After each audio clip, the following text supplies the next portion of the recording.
Turo lang po, isa ito sa pinaka-common na dahilan ng US visa denial.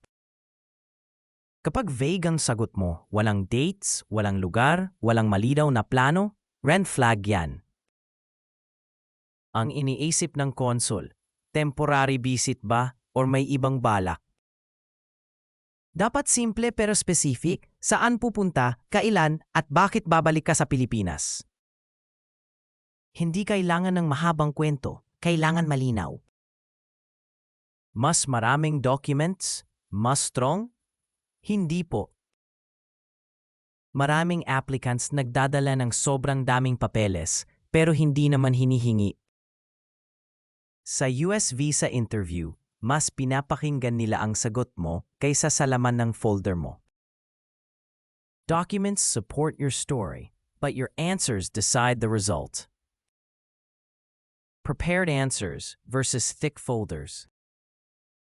Sumagot ka, pero ang haba-haba? Share only what's important.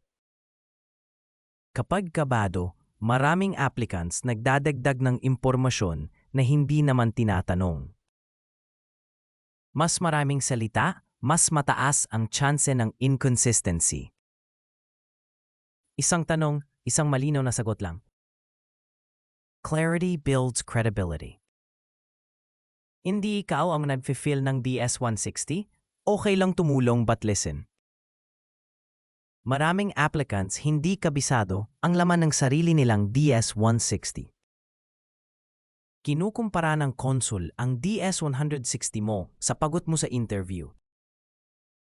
Kahit may tumulong, ikaw pa rin ang responsable sa lahat ng sagot.